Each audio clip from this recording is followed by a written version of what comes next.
Good morning sa inyong tanan. So another na pud na adlaw nga atong lawtayon. So gwapo kayo ang buntag guys, labi na nga inani nga view ang imong makita. Ganahan rata og mata sa buntag bahalag trabaho na pud.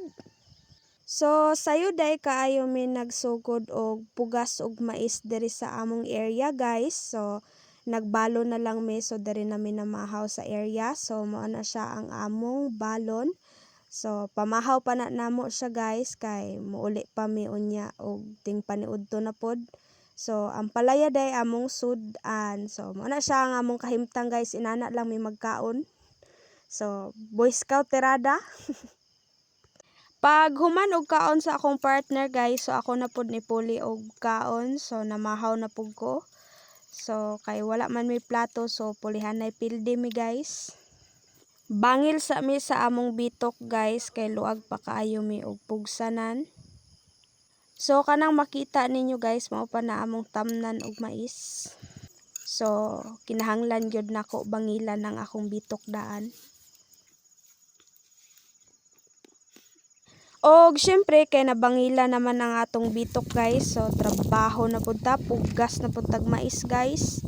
So mo na day ang among ginagamit karon guys nga pangpugas sa mais. So makita ninyo guys ang mga bangag nga iyahang gina-create. So ing-ana mi magpugas og mais diri sa amoa.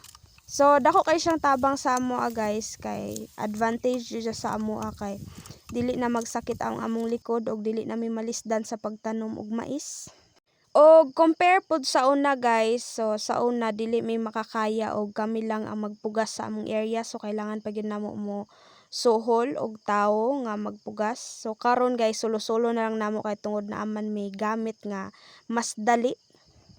Og kung mapansin pod ninyo guys ang among area medyo jud siya bagnot. So okay ra na siya guys kay makita po ninyo sa sagbot nga wala na, nalaya na siya. So malata ra na siya. Tama-tama nga moturok atong mais malata na na siya.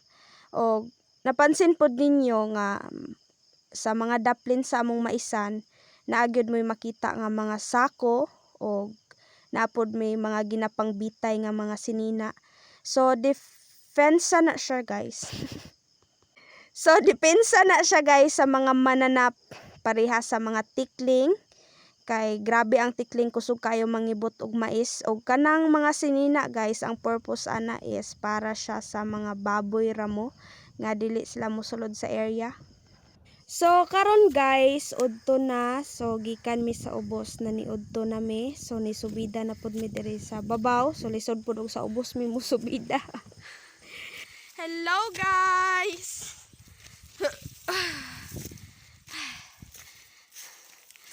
So nisubida ta diri sa babaw.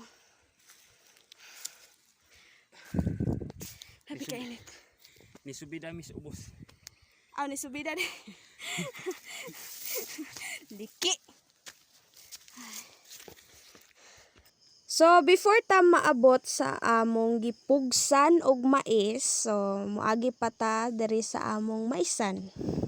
So makita ninyo nga gagmay pa siya guys. So naa pa na siya sa mga 10 days old. So pila ka adlaw karon dapat mahuman na may og pugas kay kailangan na pud namo mag-abono. So mao din siya ang mahitabo guys basta luag kay kag pugsanan unya ikaw ra ang gapugas sa imong area. So mao ni siya ang mahitabo sa mais guys, maghagdan-hagdan. So kami karon nagpugas mi og mais then naami mais nga abunuhanan kanilagi unya sa ubos guys naapod may mais didto nga 1 month old. So mo ni siya ang mahitabo basta solo-solo imong trabaho. So kay kami ra man ang nagapugas kami ra duha.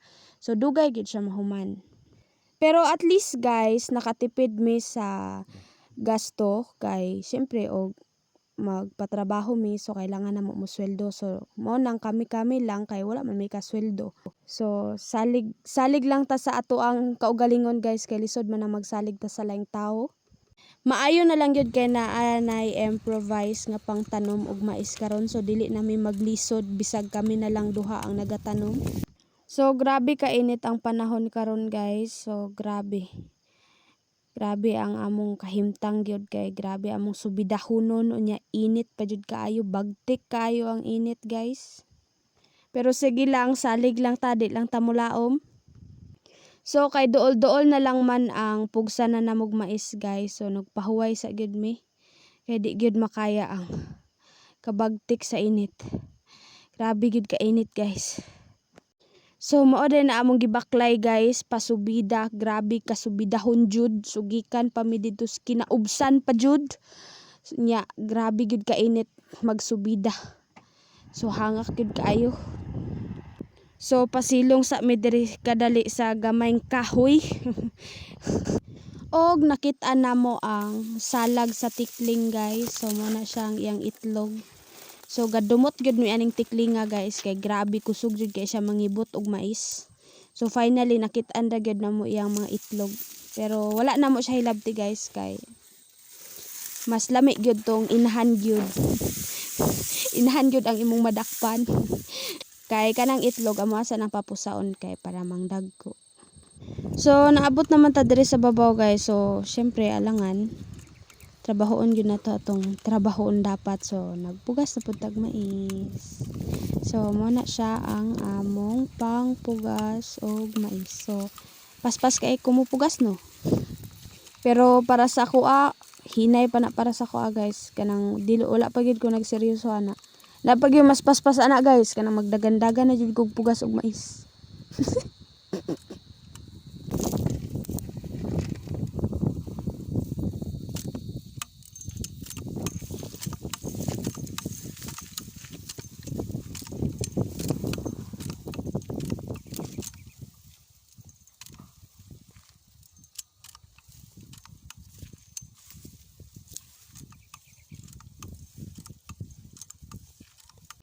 So nirelax sa mi kadali guys. So mo ni siya mahitabo sa imong kamot. So namula ang akong kamot guys tungod sa similya. Og diri sa pikas guys, medyo jud siya nabunog char. Wa na jud akong hamis nga kamot. So sakit dai siya guys. So manghawoy ang imong kamot sa pangpugas pero at least dako na kag naagi. Og mao pod ni siya nahitabo sa akong luya guys. So luoy kayo akong luya guys pero at least puti kog kuko. So mao na ni siya ang tiil sa mag-uuma. Og syempre dili gid mawala atong pinaka gwapa nga anak ang atong kusog sa tanan.